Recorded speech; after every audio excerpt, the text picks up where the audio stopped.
ये मनीष कश्यप के लिए आज अगर देखा जाए तो उनके लिए एक प्रकार से ब्लैक डे था, सेट का डे था। और अब ये लंबा प्रोसेस होगा। अभी एक क्लबिंग होगी, फिर ये हाई कोर्ट में मूव करेंगे, फिर एनएसए हटेगा, एनएसए के बाद फिर बेल की एप्लीकेशन दी जाएगी और फिर बिहार गवर्नमेंट में जब आ जाएगा तो बिहार गवर्नमेंट भी पीछे पड़ जाएगी इनके। आज बिहार में बहुत ज़्यादा इस खबर के बाद बहुत ज़्यादा मायूसी छा गई और तमाम उनके समर्थक जो हैं वो रो दिए, उनके आंसू आ गए। बहुत से लोगों ने आज एक ही बात कही है, जुबेर और राना अयूब का ऑनरेबल जस्टिस ने तब डिसीजन उनके फेवर में दे दिया। और यूपी सरकार के कप्पन में जब एनएसए लगाया जाता है तो कोर्ट ये बोलती है कि पत्रकार की आज़ादी का हनन है। तो लोगों ने आज ये भी कहा ये मतलब एक दो तरफा वो हो रहा है। सर, आज सुप्रीम कोर्ट से मनीष कश्यप के मामले में जितनी भी सुनवाई हुई है और जो टिप्पणी की गई है सुप्रीम कोर्ट की तरफ से कि राहत के लिए मनीष कश्यप जो हैं वो हाई कोर्ट का रुख कर सकते हैं, तो वहीं दूसरी तरफ तमाम एफआईआर को क्लब करने की जो याचिका थी उसे खारिज कर दिया है। जो टिप्पणी आज की गई है सुप्रीम कोर्ट से किस आधार पर की गई है? क्योंकि कोर्ट ने सिर्फ ये कहा है कि आर्टिकल 32 के तहत हम आपको राहत नहीं दे सकते। देखिए, जो सुप्रीम कोर्ट का जो बेस था, आधार, वो अपनी जगह सही था, ऑनरेबल जस्टिस ने बहुत सही और जो परिस्थितियाँ, मगर आज बिहार गवर्नमेंट की जिस तरह से पैरवी रही और तमिलनाडु गवर्नमेंट की, वो बड़ी मतलब बड़ी पावरफुल रही। और ख़ास तौर से बड़ा कपिल सिब्बल का आना, खड़े होना और पूरा वो बिहार गवर्नमेंट ने जिस तरह से एकदम से स्पीड में चार्ज लगाए हैं, वो चीज़ ने थोड़ा पलट दिया। और उससे जज भी उनकी बात सुनने के लिए बाध्य हो गए, क्योंकि उनकी इतनी ज़बरदस्त तैयारी थी, उसमें इतने सीनियर एडवोकेट पीछे से सपोर्टिंग में थी। तो पिटीशन है वो जो इन्होंने उसका वो दिया था एनएसए हटाने का, वो क्वेश कर दिया, वो क्वेश कर दिया। दूसरा उन्होंने एक चीज़ और बोली है कि to move concern high court, मगर उन्होंने एक चीज़ उस पर बोली है संबंधित अथॉरिटी पे। तो इसमें जो है इनको दो जगह मूव करना पड़ेगा, एक तो तमिलनाडु गवर्नमेंट, एक वो। और इनकी जो प्रोसेस है और काफ़ी लंबा हो गया। आज जो सबसे बड़ी बात ये रही कि उन्होंने ये भी बोला एनएसए जो है वह वेरियस एफआईआर, वो वहाँ पे आप हाई कोर्ट में जा कर के वो कीजिए मूव संबंधित उसमें अथॉरिटी। दूसरा क्या रहा, सीजीआई ने आज जब बिहार में एफआईआर किस घटना को लेकर के पूछा बिहार की गवर्नमेंट से, तो उन्होंने बताया कि उन्होंने बड़ा सिलसिलेवार वो दिया बिहार की गवर्नमेंट के जो एडवोकेट थे कि पहली उन्होंने बोला एफआईआर फेक वीडियो पे है, पहली एफआईआर फेक वीडियो पे। फिर बिहार के उसने बोला एडवोकेट ने पटना एयरपोर्ट में विवादित बयान मनीष का। फिर उन्होंने तीसरी बात बोली बिहार की गवर्नमेंट के एडवोकेट ने कि हाथ में हथकड़ी। तो ये तीन एक साथ उन्होंने दिया है। तो उसमें इन लोगों बिहार गवर्नमेंट के एडवोकेट ने टाइम भी बहुत लिया। और उसमें फिर बाद में उसके बाद क्या बिहार गवर्नमेंट के एडवोकेट ने कहा सरकार ये आदतन अपराधी बता है, मनीष के लिए कहा। तो इतना उनका वो था बिल्कुल सीक्वेंस में कि उन्होंने अपराधी बता दिया। फिर ये भी बताया कि बिहार के माइग्रेंट के लिए इन्होंने फेक न्यूज़ दी।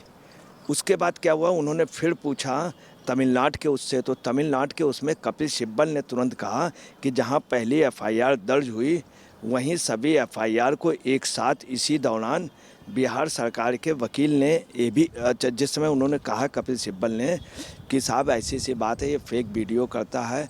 और ये उसी बीच में बिहार गवर्नमेंट के एडवोकेट फिर बीच में बोल दिए और उन्होंने ये कहा कि ये कहा कि मनीष उगाही करने वाला शख्स है, उसने चुनाव भी लड़ा है, फेक वीडियो शूट किया है, वह सर्कुलेट किया है।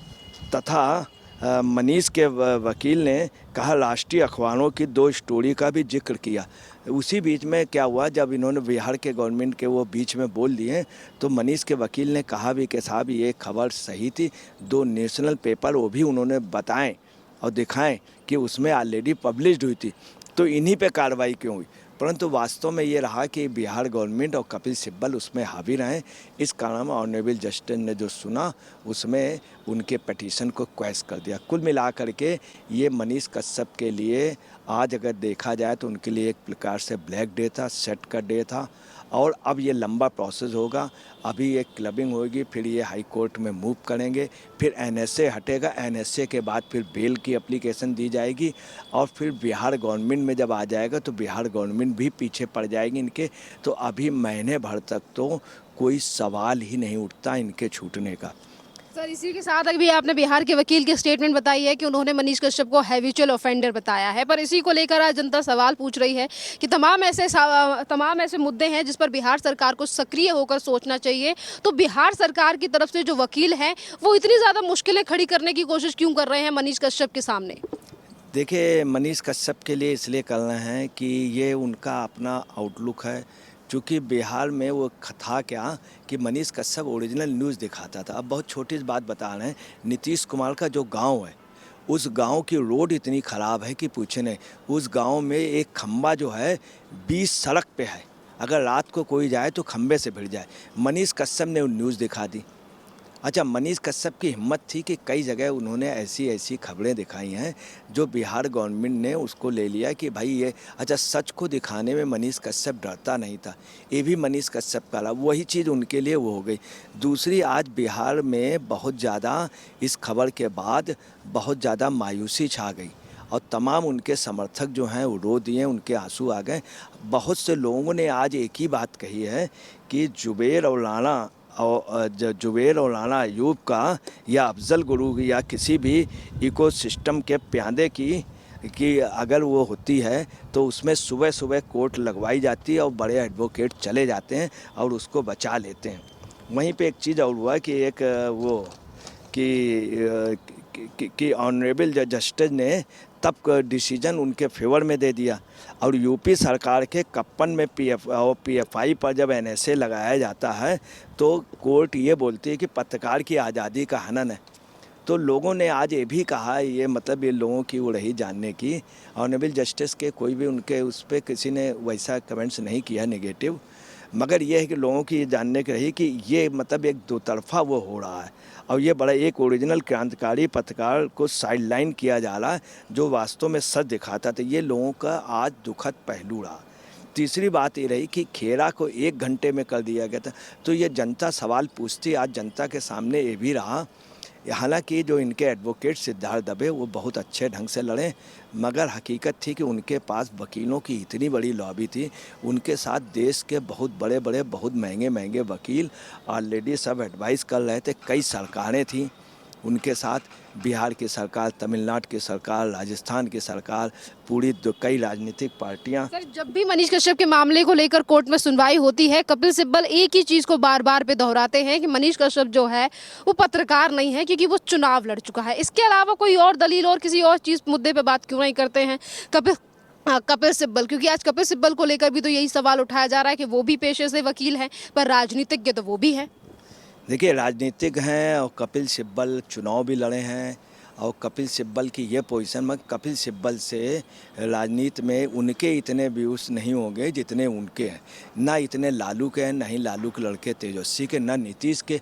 हकीकत है कि वहाँ पे जन नेता है। और आपको ताजुब बता दें, ये खबर जो ही बिहार गई है तो सब जगह नारे क्या लगे हैं, जुल्मी जब जब जुल्म करेगा सत्ता के गलियानों से, चप्पा चप्पा जाग उठेगा इंकलाब के नारों से। सब जगह आज यही नारे लग रहे हैं और इतनी ज़बरदस्त लोग वो हैं कि पूछिए नहीं। अच्छा, ये स्टोरी ऑलरेडी अखबारों में छपी थी, सभी न्यूज़ चैनलों ने दिखाई थी, उनके ऊपर कार्रवाई नहीं हुई। आज जब उन्होंने कही तो ऐसा लगा, जो हकीकत ये है कि शायद कोर्ट में अपोजिट साइड के वकील वो हावी रहे, जो है बीच बीच में उनका बोल देना। जब उनसे तमिलनाडु गवर्नमेंट तो बिहार के गवर्नमेंट बोल दिया, मगर सिद्धार्थ दुबे की निष्ठा पे, उनके उस पर कोई शक नहीं। ये सच है कि मनीष के साथ कुछ एडवोकेट ऐसे हैं जो गलत ढंग से गाइड कर रहे हैं, ये सच है। सिद्धार्थ दुबे लॉबी नहीं, उनका भी थोड़ा सा रहा कि शायद कोई ना कोई कॉन्स्पिरेसी इनके साथ हो रही है।